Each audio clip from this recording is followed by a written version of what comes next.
मित्रों नमस्कार। पटना बिहार से मैं विवेक रंजन सोनभद्र अपने यूट्यूब चैनल शेयर बाज़ार पर आपका स्वागत करता हूं।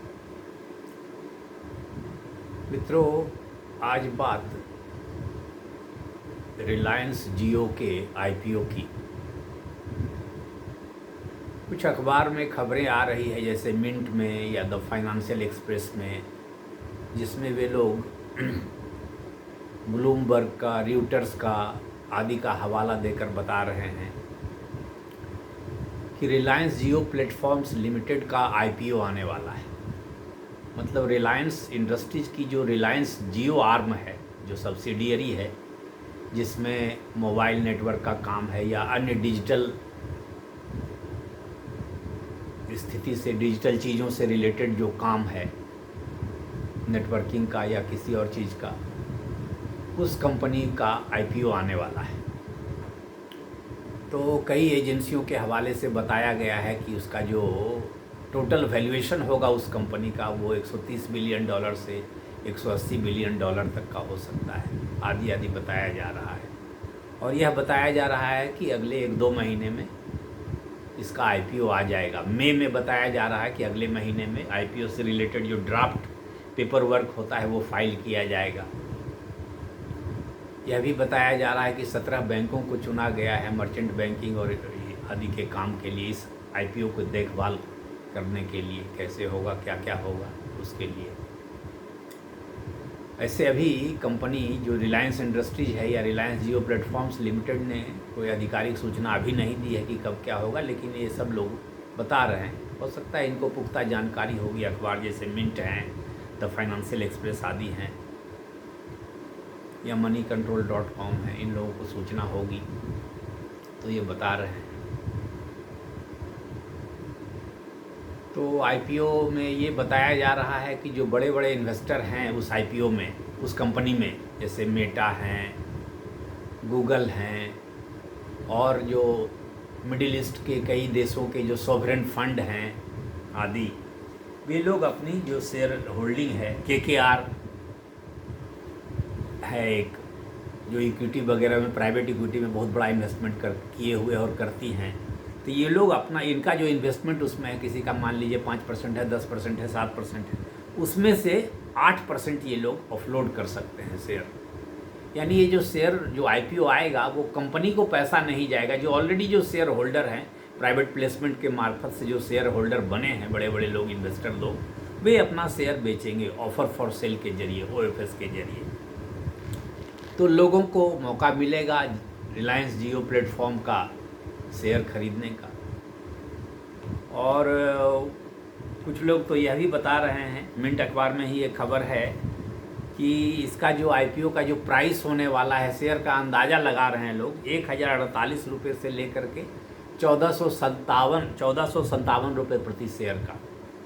मिंट अखबार में ही कोई बिगुल, BIGUL, बिगुल कोई प्लेटफॉर्म होगा या कोई एजेंसी होगी, उसका हवाला देकर बताया जा रहा है कि ग्रे मार्केट प्रीमियम 93 रुपये है। तो ये सब चल रही है बात। अब रही बात कि इसके ये आईपीओ जो आएगा वो महंगा होगा या सस्ता होगा, ये तो जब उस समय जब आईपीओ आएगा, जब प्राइस डिक्लेयर हो जाएगा, तब लोग इसकी प्राइस टू इक्विटी रेशियो या बुक वैल्यू आदि के हिसाब से तुलना करेंगे, तब पता चलेगा कि महंगा है या सस्ता है, फ़ायदे का सौदा होगा कि नहीं होगा। जैसे अभी जो इसकी एक, मैंने इस लिहाज से जो कंपनी इंडिया में दूसरी कंपनी है वो भारतीय एयरटेल है, उसका P 36 के आसपास आता है, बुक वैल्यू 207 रुपये के आसपास है, ROC 13 है और ROE 23 है उसका, भारतीय एयरटेल का। ऐसे अभी तो रिलायंस जियो प्लेटफॉर्म का क्या है, वो उतना अवेलेबल नहीं है पब्लिक प्लेटफॉर्म का, क्योंकि अभी तो ये पब्लिक कंपनी लिमिटेड हुई नहीं है। जब आईपीओ आ जाएगा तब होगी। अभी तो ये रिलायंस इंडस्ट्री की सब्सिडियरी ही है, और रिलायंस का P 24 है, रिलायंस का बुक वैल्यू 648 है, ROE 8.4 है, ROC 9.69 है।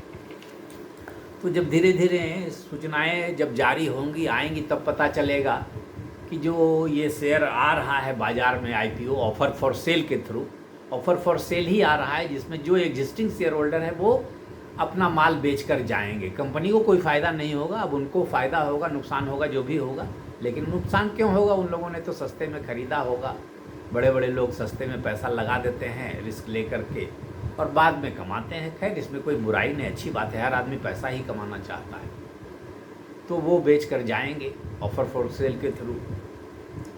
अब रही बात जो रिलायंस इंडस्ट्रीज के जो शेयर होल्डर हैं उनको क्या फ़ायदा होगा, तो उनको कोई डायरेक्ट बेनिफिट तो नहीं होगा, उनको रिलायंस जियो प्लेटफॉर्म लिमिटेड के कोई शेयर नहीं मिलने वाले हैं।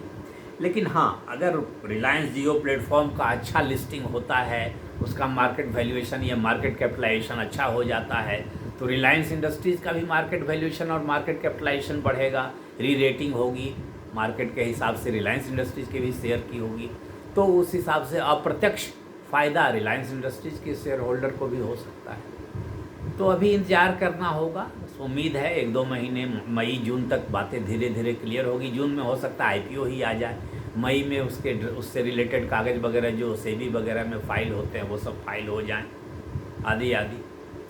तो इंतज़ार कीजिए, हो सकता है एक अच्छी बड़ी कंपनी इंडिया में फिर से लॉन्च होने जा रही है, जिसका अब मान लीजिए बताया जा रहा है कि $170 बिलियन या $180 बिलियन उसका वैल्यूएशन होगा।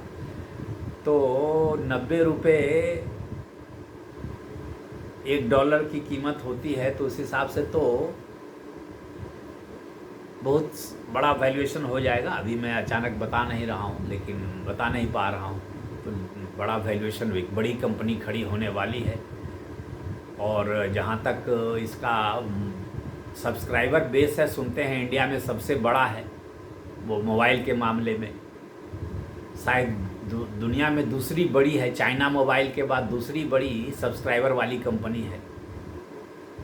तो देखिए आगे सूचनाएं आएगी, आपको भी अपडेट मिलेगा, मैं भी अपडेट करूंगा कि रिलायंस जियो का आईपीओ कितने पैसे में आ रहा है, कितने वैल्यूएशन में आ रहा है, और टोटल जो आईपीओ का साइज़ है वो कितने होगा, $4 बिलियन होगा कि $5 बिलियन होगा कि $6 बिलियन होगा। लोग $4 बिलियन की बात कर रहे हैं, 4 से 6 बिलियन की बात कर रहे हैं। ये तो मार्केट प्राइस, जो वैल्यूएशन जो आईपीओ बैंड आएगा उस पर भी निर्भर करेगा कि कितना का होगा। ये इशू अभी जो आने वाला है ये शायद पूरे कैपिटल का 2.5% होगा, कुछ लोग कहते हैं 2.5 से 5 तक हो सकता है। तो यही स्थिति बनने वाली है। मित्रों, मैंने ये अपडेट समझा कि जानकारी काम की होगी तो दिया। धन्यवाद, नमस्कार। आपकी क्या राय है कमेंट में बताएं।